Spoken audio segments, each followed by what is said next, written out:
Death Parade by Madhouse Studios wraps up today on Friday of all days, man. I was really excited for my weekend, and I was just thinking that Death Parade's finale is gonna absolutely hit me in the heartstrings, and it definitely did this whole theme on the fact that, arbiters are basically, people who have no emotions, and they're just trying to disprove that arbiters can have emotions as well. Arbiters were made to also, judge people. They were dummies, they didn't really have any other purpose, and the fact that they have no human emotions, otherwise that would make them too close to humans, and believe the fourth rule was that arbiters can't live the way a human does. It ruins them. It shows that arbiters can have human emotions, just that they're just proven not to have it. The people who made the arbiters didn't want them to have human emotions as well. And when they explained that fourth rule, I was I was flabbergasted the fact that it doesn't ruin them. It makes them really just, where a human does with all ups and downs as well. And just seeing towards the episode, basically, Chiki, Miss Chuiki or Kurakami's last, minutes with you being with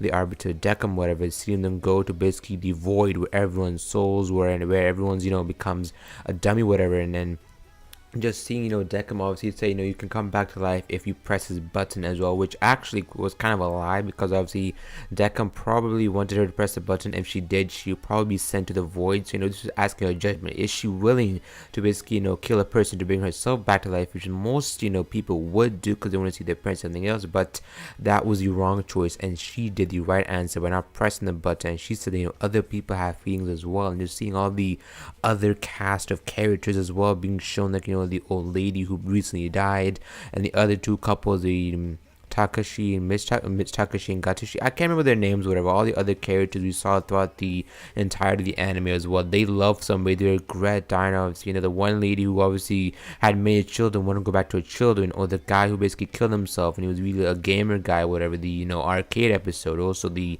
pool episode, and just seeing the two people who wanted to avoid, they regret something as well. And Kurakami or Miss Chiki, Miss Chuiki took that into account and said, we obviously have feelings for each other, and it would be wrong to take basically the life of another person because somebody might cry harder than freaking her mother did for that person, because that could link or link to their own lives as well. Just absolutely depressing, just absolutely beautiful how they wrapped up the show. If you think about it, this show doesn't have a lot of messages and everything, as I explained. There's a lot more messages that I don't even understand, that I want to explore the anime world a little bit more to get these other messages and other mediums.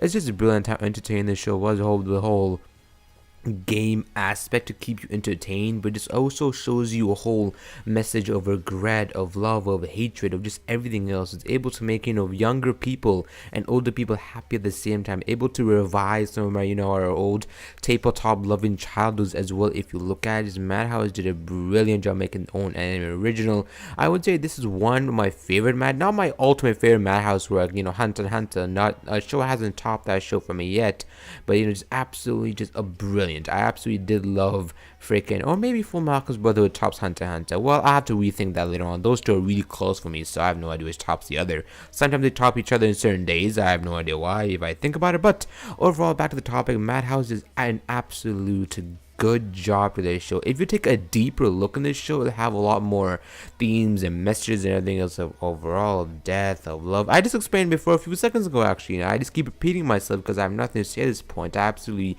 love the implementation of freaking Kurakami or Miss Chuki. I keep calling Kurakami because I think when I searched up freaking Annie chart, no, not Annie chart, freaking my anime list, I saw that was her name, Kurakami or Miss Chuki, whatever. And then overall, when I went to the website, I saw her name. And then afterwards, it decided how she went to be reincarnated or whatever. And I was like, is she being, I was hoping she'll be reincarnated as a doll or whatever, since her mother obviously gave her a doll when she was much younger. Or maybe she was, I don't know, with Decca maybe in the chair, whatever. Or maybe Decca made her out of the dolls and kept her close to him. And when he cried, he felt emotions as well. His eyes is suddenly like a little cross, this judgment cross broke, and he had normal human eyes. So always find it true that arbiters can be like humans. It was just absolutely just beautiful. Obviously I was going to do another session of this, but I'm going to keep the session in because I absolutely just enjoyed the show. I just want to express my I just sometimes whenever I watch an anime just different, I usually applaud towards the end whenever I enjoy the episode. So I'm going to applaud right now for an absolutely brilliant show.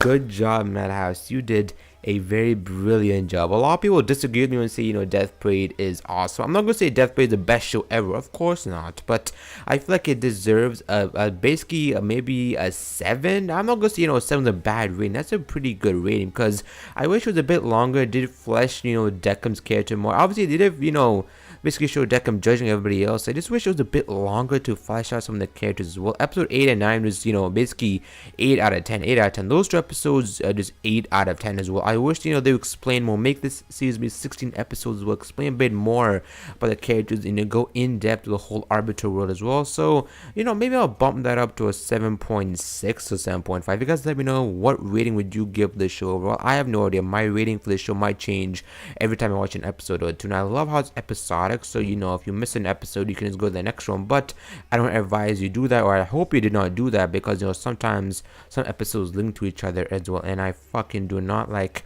Flowerhead at all. I just do not like him at all. So overall, if you guys did enjoy the episode review, be sure to give me a thumbs up. It does help the channel grow a lot.